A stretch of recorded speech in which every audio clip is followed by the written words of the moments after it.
Hi, I'm Anna Biavati-Smith, Specialist Speech and Language Therapist at wordsteps.co.uk. Today I want to talk to you about selective mutism in Christmas time. It's a very difficult time for children with selective mutism at Christmas because actually it's a time whereby people ask a lot of questions.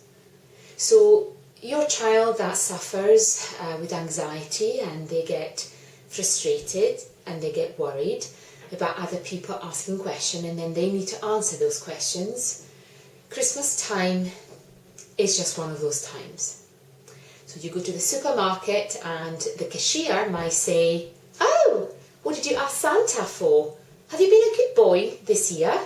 Oh, did you write your Santa list?" The child is completely bombarded with questions, and as parents, you might be next to them and you might answer for them, or you might think, "Oh, here we go, another questions." So I want you to think about, what are we going to do in these situations? One of the things that I say is do not answer on your child's behalf. What does that mean? Is about taking little steps. It's not about ignoring the situation because that causes stress to you and to your child, but it's just take a lot of little steps. So if your child is at a frozen stage and you're at the supermarket and the cashier is asking him a lot of questions, you can look at your child and ask your child the same questions and say, "Oh, do you remember we wrote the letter, didn't we?" And wait for your child to nod at you. "Oh, that's right, yes, we did write a letter." Looking back, looking at the cashier, or looking at a friend that has just asked that question, and "Oh, can you remember what did we write in the list? Was that a truck?" Your child might be at a stage that comes close to you and say, "Yes, a truck." "Oh, great! Did you hear?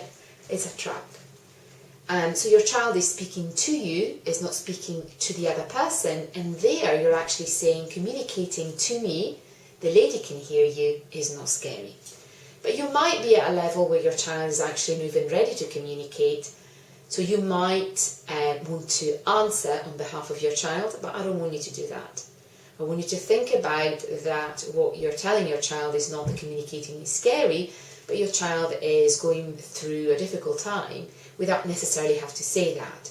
So you go back to the person that was speaking to you or has asked your child the question, and you could say, "Oh, Henry just now finds answering question quite difficult.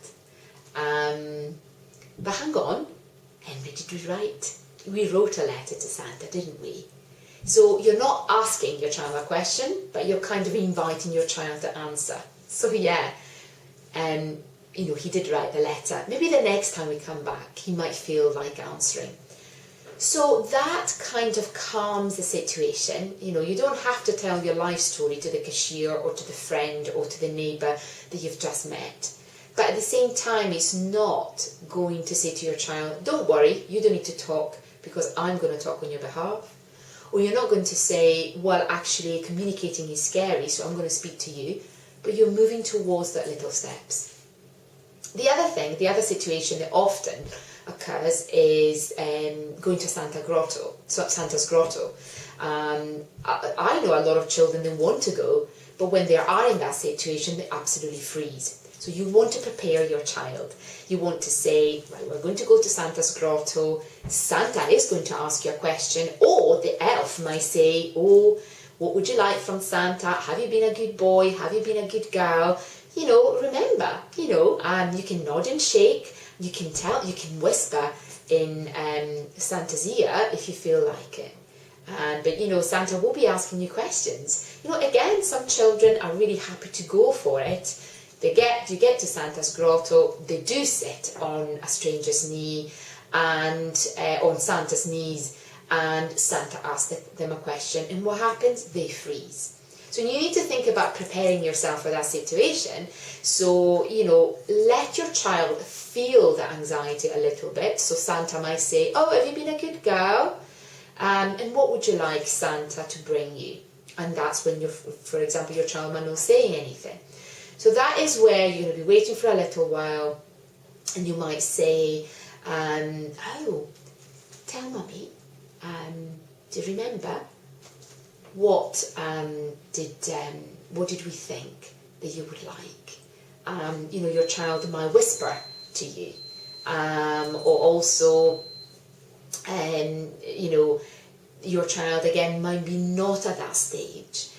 So then come prepared and maybe have a list, a written list, and you can say, oh, here you are, Henry, this is the list that we wrote. Do you remember? You can give it to Santa.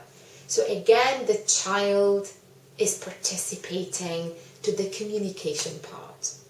Now, what I find really funny and bizarre is that we're always talking about stranger danger, and what we're doing at Christmas time, your child that is petrified about, talking and being asked questions is sitting on effectively a stranger's knees.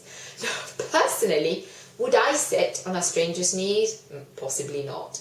So I think that in itself would create a little bit of anxiety. I know it's exciting, but not a lot of children might like that. So think about the situation, and what I would say to recap: do not answer on your child's behalf. Get prepared, be prepared for people asking you a lot of questions and asking your child a lot of questions. And what I call freeze the moment. Don't answer for your child immediately. Count to 5, count to 10, and think about the little techniques that we talked about.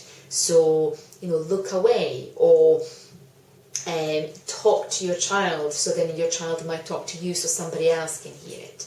Other people don't realise what selective mutism is. They might not have never heard of it, but at the same time, you don't have to explain to the world what it is in that specific moment.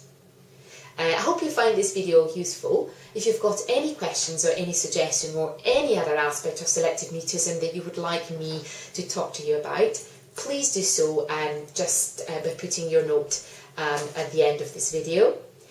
Subscribe to my YouTube channel, and I see you soon. Check out any information that I have on www.wordsteps.co.uk. Bye bye just now.